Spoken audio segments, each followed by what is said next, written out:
such an honor to have you here. Thank you. Yeah. First thing that comes into my mind is Guinness World Record holder. Ooh, what's that one about? What did you do?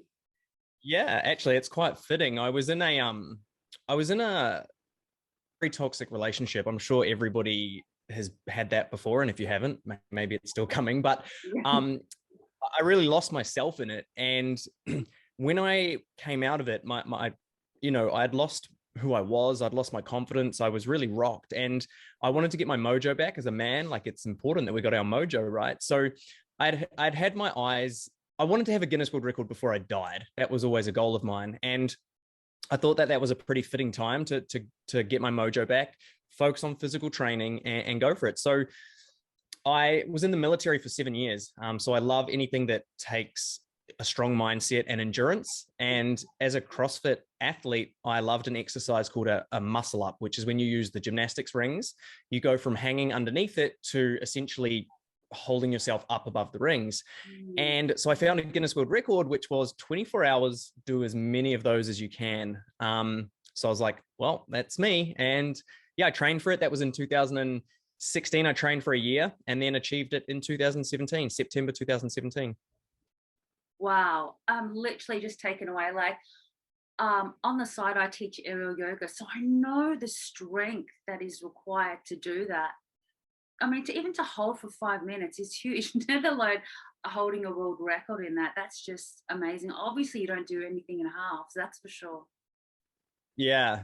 I mean, afterwards, I was destroyed. I couldn't even, my wrists, because when you hold the rings, it's called a false grip, and it rubs on this like bottom part of your wrist.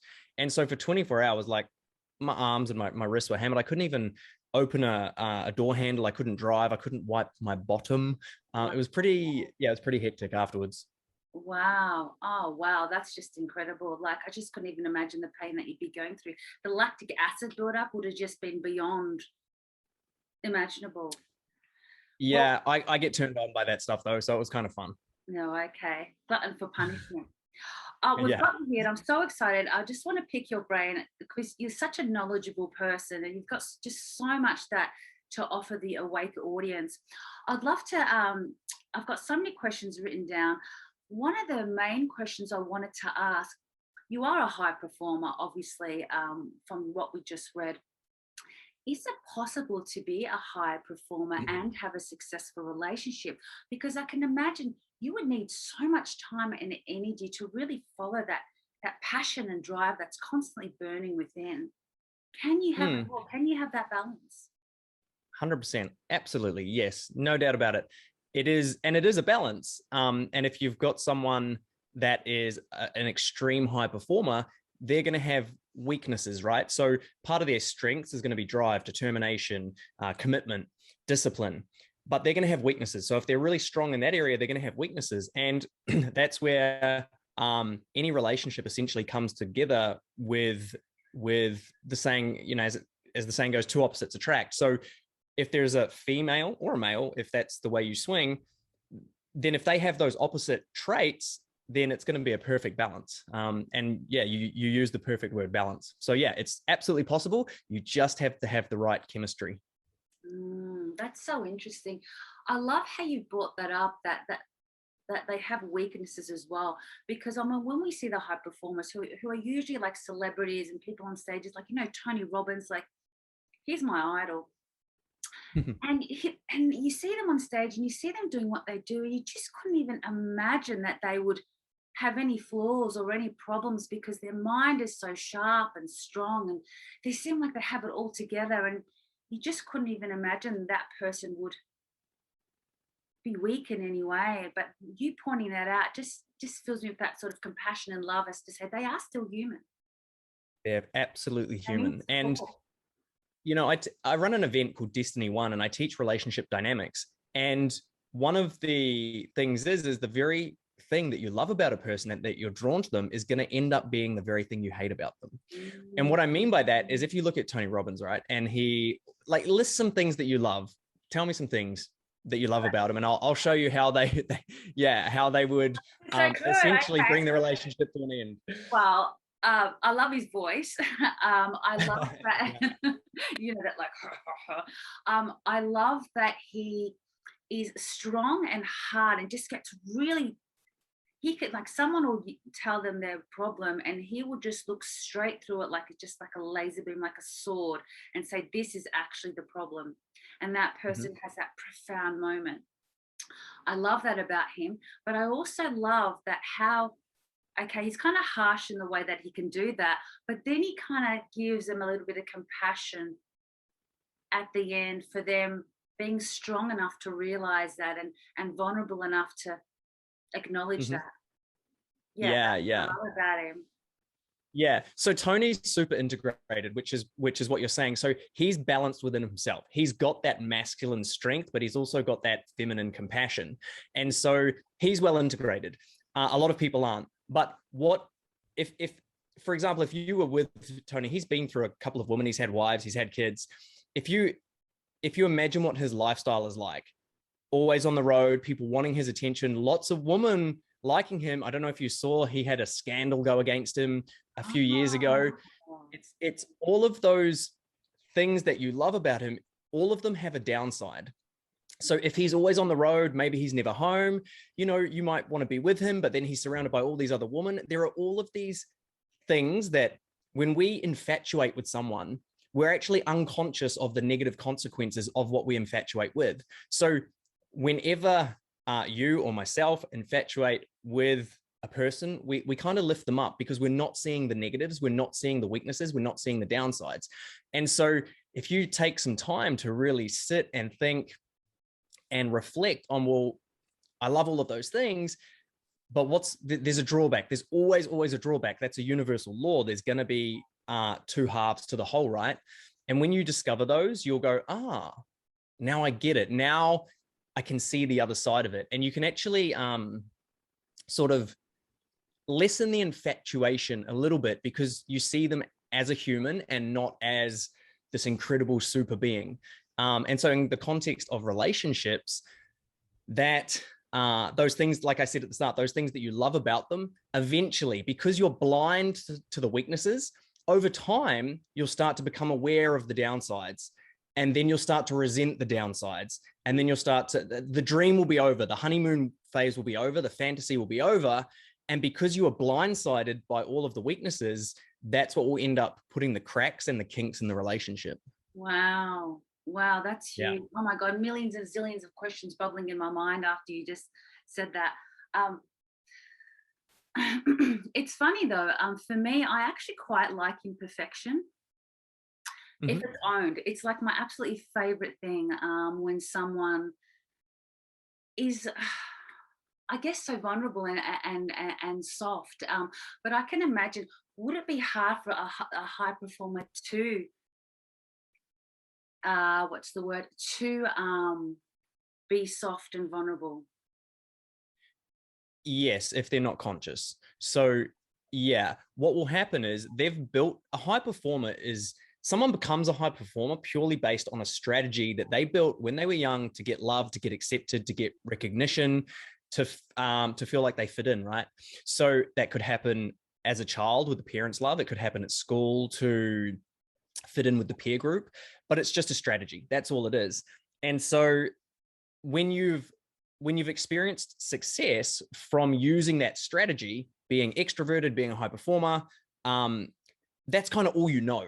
And the other parts of yourself, you shut off. And so we kind of get locked in this personality, this attitude, this way of being, and we call it ourselves. It's our psychology. So it becomes like an We get locked in. identity. 100% it's your identity, and you're locked into it. And so someone who is not integrated or not aware, yes, they'll be locked into that. And so for a high performer, for example, you said, is it hard for them to be like soft and compassionate? I think that's what you asked. The answer is yes, until they experience enough pain. Because what will happen is if they cannot be soft and compassionate, eventually in relationships that might wear thin. And the partner might say, well, you've got no compassion, you don't understand my pain. And the high performer has to learn. They can either keep doing the strategy they're doing and it's not working because they're just going to keep repeating the same mistakes in relationships of not being compassionate. The other person feeling unseen, unheard, maybe. And if the high performer wants a relationship, they have to learn a new strategy. So they have to learn compassion. They have to learn empathy. And so, sure, then they can start playing in both realms. That's what I said about Tony. He's integrated. He can play in both spheres, right? But someone who's not integrated, they have one strategy and it works for succeeding maybe, but it might not work for relating.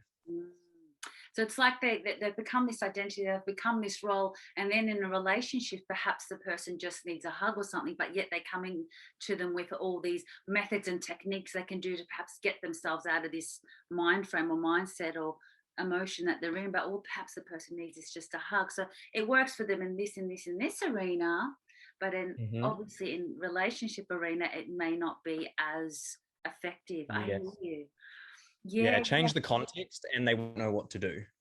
Yeah. Wow, that's so interesting. There's the saying that you'd rather be a warrior in a garden than a gardener in a war. And what that kind of says to me is, it's like you want to know all of the strategies.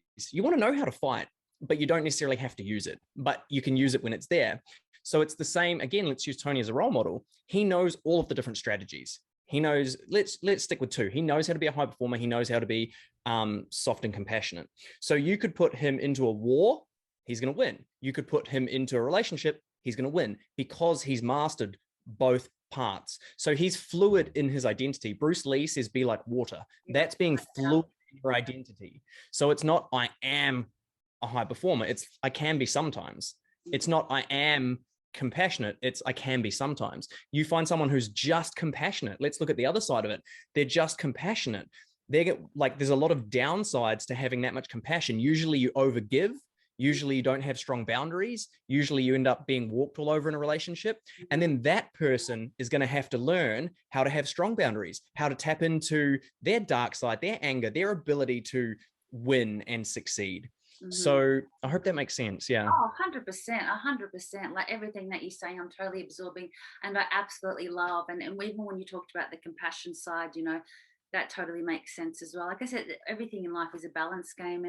And I feel that you have to experience a certain amount of pain for you to be able to, you know, like you said, someone who's perhaps too compassionate and has been stepped over many, many times, it just sort of gets to the point where they've experienced so much pain that they have to really set stronger boundaries and start to use their voice. And yes, it leads me into thinking, so people who are these high performers, are they better suited to someone who is also a high performer because they are compassionate or they understand or have the understanding of what that person's going through, their lifestyle, this perhaps burning passion that's just always on?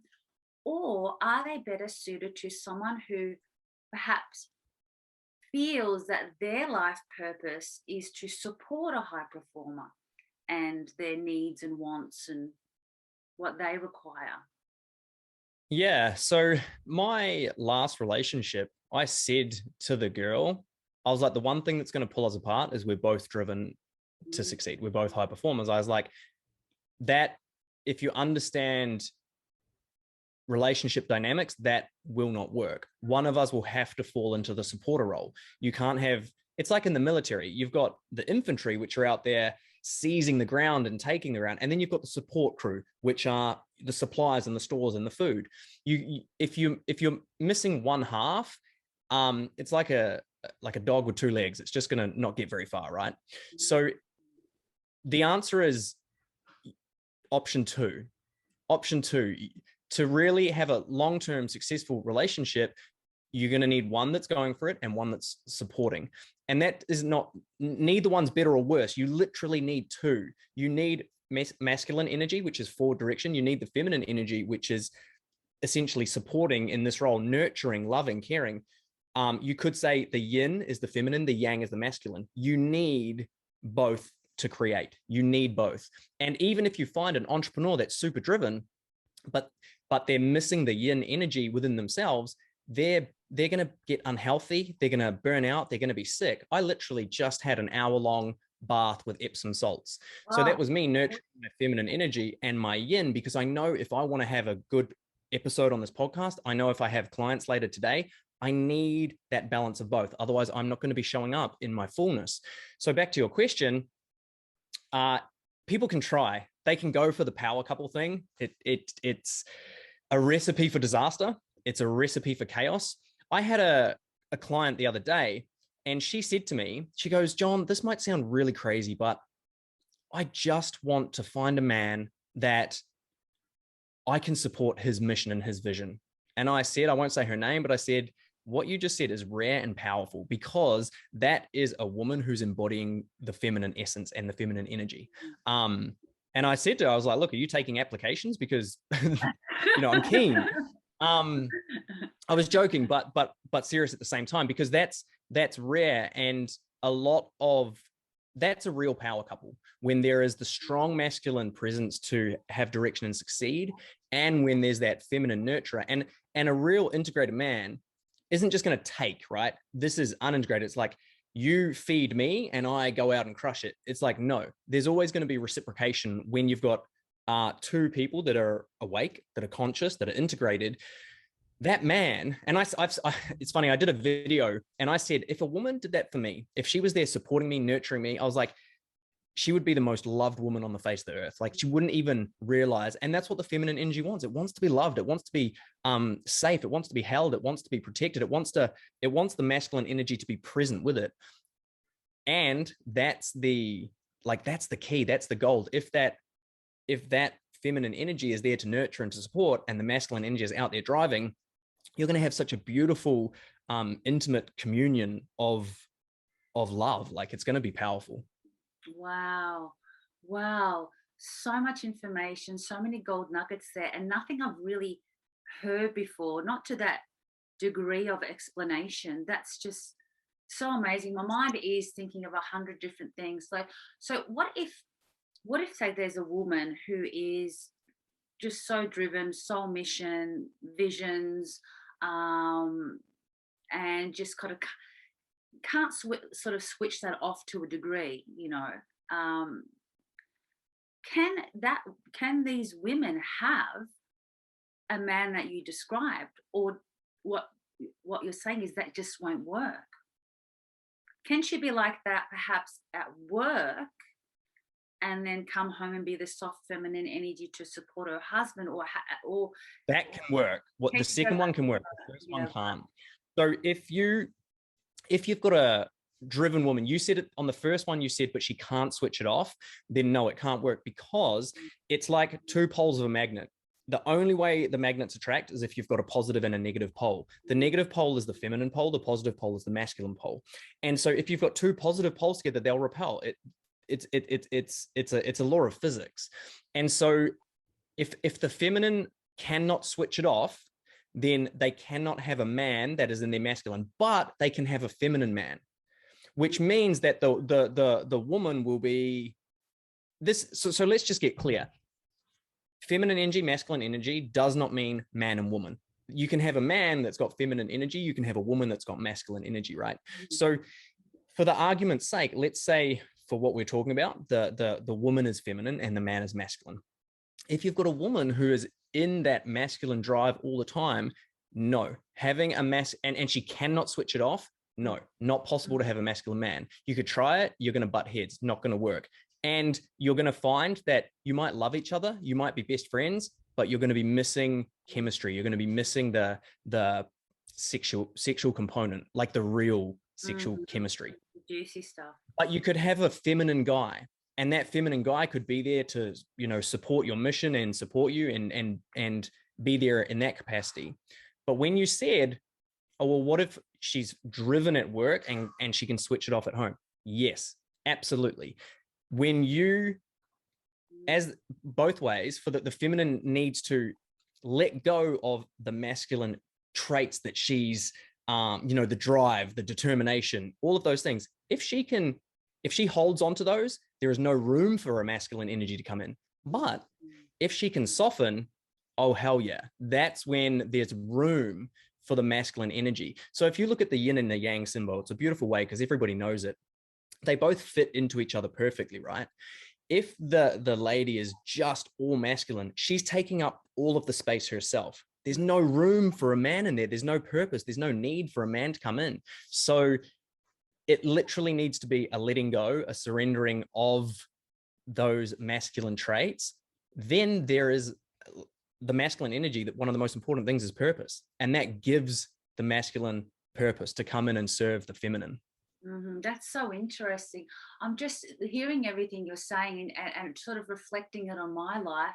It's interesting because I'm very driven and business focused and vision focused, but yet I want a man who's, you know, a nice, strong man, I can quite easily soften, but I feel in my case that the men sort of look and go, she's got it all together. What can I offer? And they've already sort of, you know, wiped themselves out before even coming in to even try. So, yeah. Happens all the time. Happens all the time. I've got another friend in Brisbane, and we went on a bushwalk, and she's successful in the real estate world. And I just said, and she told me that what she wanted was exactly the same as you. And you know what? You're a feminine woman. Of course, that's what you want. You want a strong masculine man. And you said it yourself. They'll look at you and go, well, what purpose would I play in your life? You've got it all sorted. On an energetic level, what they're feeling is she's in her masculine energy. There's no purpose. There's no way for me to look at a PowerPoint. You've got the masculine, like the penis, right? And the feminine, the holes that the PowerPoint goes into. There's no energetic way for him to plug into you if you're in your masculine. So I get this all the time, and it's super common. Like I said, you can have a loving relationship, but to have that chemistry, one of you needs to be in the feminine, one of you needs to be in the masculine. That's what sexual attraction is. So what advice do you have for women like us? Because, you know, I'm also, I can't not work on my vision, but if a man was to come along, I want to soften. Like I could easily soften. I just, it's like, yes, finally I can relax. You know, there's so many women out there that I know personally that are strong women business wise, but could just easily be like putty in a man's hand if a man was to come forward, but they've already sort of, I guess, perhaps picking up on that energy. So is there any tips for women out there that are like me, who want to bring this man forward, but also want to have their vision and their passion? And what do we Absolutely. do? What do we do, John? What do you do? So let's look at Tony again as a role model. I said he's integrated. He's got both, which means that he can sometimes step into that masculine vision and sometimes step into that feminine nurturing. That's essentially it. It's integrate. It's what you'll get a lot of the time. Maybe this is you, maybe it isn't. I'm not saying it is, but there are often women who have, I'm going to use this word loosely, experience some kind of trauma and become driven. And the way it can often happen is when a woman puts on the masculine mask or the masculine energy, for example, it can happen young. If you have a daughter and a father, and they've got a sort of strong bond, maybe the mother's not there so much, and the father will have his masculine way of teaching a lesson. It's like, you know, don't show your emotions. The daughter then could put on this masculine mask and be more masculine, maybe turn into a tomboy, play sports, and be more focused and goal orientated. At high school as well, it can happen through wanting to fit into certain peer groups. The woman can sometimes go back into the feminine if there are the cool kids, the cool boys. They're like, oh, you know, these girls are beautiful. The tomboy can then try and like put makeup on and look more feminine. But what they're actually doing, it's all layers of trauma. It's not their core essence. It's not their heart that's opening and expanding. It's at the level of the psychology, which is not as deep as the heart. And then the workforce, I will say the Western world is not set up right now for the feminine, for females to thrive. It's not. And so women go into the workforce and they have to be in a masculine energy because everything's about deadlines, everything's about goal driven, KPIs. And all of a sudden they're back in their masculine again, and they've got to do it because they want to earn a living and have enough money to do the things they love. So again, they put this masculine mask on. So what it is about healing those wounds. It's about healing. I say the word trauma. People don't really like it, but it's true. It's any time in your life where you've experienced pain for being yourself, you put on a mask, you know? So when we look at the daughter, someone who's got that natural female, feminine essence, like that's just pure love. But then they're going to put on through trauma could be something small, like literally your father saying, hey, don't cry. That is a form of trauma because then you're like, okay, I shouldn't cry. And you believe that, you take on that identity, girls don't cry. And all of a sudden you've been, call it traumatized, you've changed as a person. And so it's really about healing all of that so you can get back into your heart. And your heart is unity. There is no good, bad, right, wrong. There is no, I should be doing this, I shouldn't be doing this. You're just going to be very present with the moment. And for yourself, for any other woman that is having this dichotomy, find your heart again, because you can still succeed from your heart. You're going to have to then, some days, I have yin days and I have yang days. Some days you're going to have to get up and you're going to have to be yang. You're going to have to be on. And you might have to say to your man, it's like, hey, look, I'm being freaking in my masculine side. I need to get shit done. And then some days you just got to nurture yourself, be soft and be there. So it really is about integrating your wounds. So you've got both strategies available. And then that's like dynamite couple. When you're so integrated and you are so whole yourself, you're going to want to pour love onto a man. Vice versa for men, find your heart again. You're going to want to, when you feel so full, you're going to want to pour your love onto a woman, sexually, but also like romantically and as a best friend. You're just going to want to pour love onto them. Also with your mission, with your purpose. It's not going to be, I've got to succeed, because then people, you know, will think I'm special, or as a status symbol, or to have money, or any of those things. You're going to pour love into your mission, and that's your deepest purpose. And that's when you really are a beautiful, powerful, life-changing human being, when you're not doing it from a wound, but when you're doing it from your heart. Oh, that's so beautiful, John. It's like everything that you said then come down to love is the answer, and coming from the heart, which is such a beautiful thing to hear. And even just you speaking it just promotes a feeling of relaxation, like just hearing it in my body, and a feeling of softness. And my spirit is like, yep, that's truth right there. Yeah, and that's something that we can, by connecting to ourselves, we can connect to everybody from that space, because everybody has a heart, regardless of what they've been through, or the protective mechanisms that they've had to put in play. Speaking heart to heart and connecting heart to heart, you can't really go wrong. It's definitely a direct, no, that would save the planet, really. You know, all the problems we see in the world right now is because of this it's the mind, it's the separation, it's the traumas. And so I that's why my life's work and this event I run, Destiny 1, is all about the healing and the learning about everything we're talking about, because not only do I want to help people individually, but I know the ripple effect will begin to heal the world as well. That's amazing, John. I love that. Please tell us about your course, where people can find you, get in contact with you. How can they get their hands on John Templeton? Yeah, well, physically, you know, well, physically you can different. But professionally, yeah, I'm on all social media as at John Templeton Official. So Instagram, Facebook, I've even got a YouTube going. It's all there. TikTok, it's on there as well. Yeah, that's where to find me. And honestly, reach out, contact me. I'd love to hear from you. Same as my website, johntempletonofficial.com. And yeah, the event I run it once a year. It's called Destiny 1. It's 4 days, very long 12-hour days, where we dive into you, how you became the person you are, what things are repeating in your life, what do you want to change, and really how to master yourself, your psychology, and get you into that integrated state of being where you can play in both worlds, where you can be the warrior in the garden.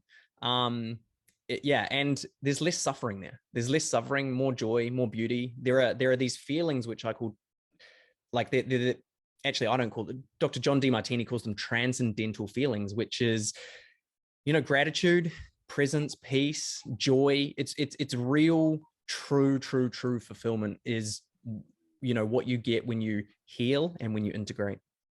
Sounds like fruits of the spirit.